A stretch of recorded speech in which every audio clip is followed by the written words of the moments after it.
In central Kentucky, when temperatures go down, bourbon production cranks up. Freshly harvested grains combined with cool water. It just produces an exceptionally sweet taste to the product. It's about the easiest way to describe it. Buffalo Trace makes a promise to its customers. We're always making exceptional bourbon at Buffalo Trace. And a promise is why our tour guide, Freddie Johnson, works here. I started playing around this distillery when I was 5 years old. 12 years ago, Johnson came home, following in his grandfather and father's footsteps.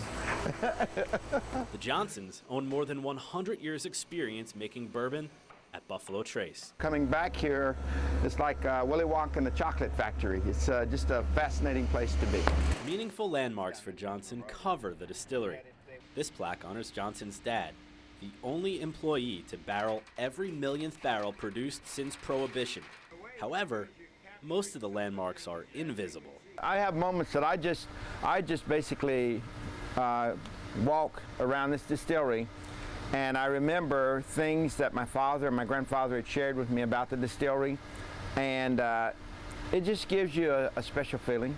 Johnson is the only living member of his immediate family. Cancer. His mother, sister, brother, and father all died from it. I tell folks sometimes I think I'm just a living time bomb. Johnson used to run AT&T's long-distance network. He even had a top-secret security clearance. My dad said, who would have thought an old country bumpkin like yourself would end up in New York City?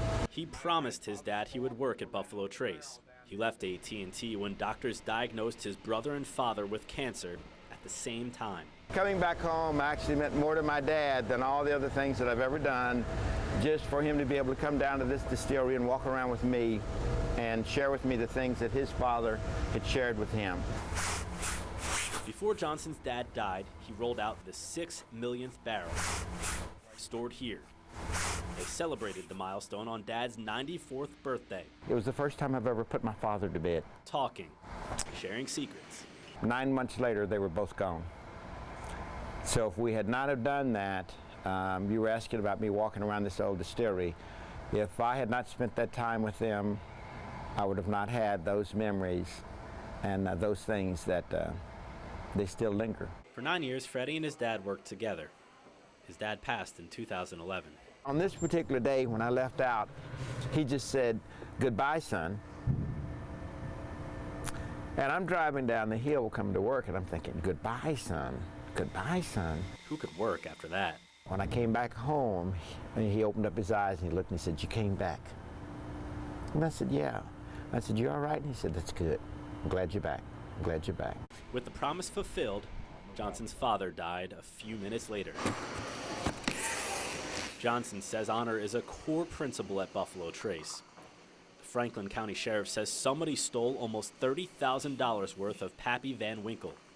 The sheriff thinks it could be an inside job. We're not allowed to talk about it, but for those that's been around for a while, yeah, it bothered us. It bothered us extremely.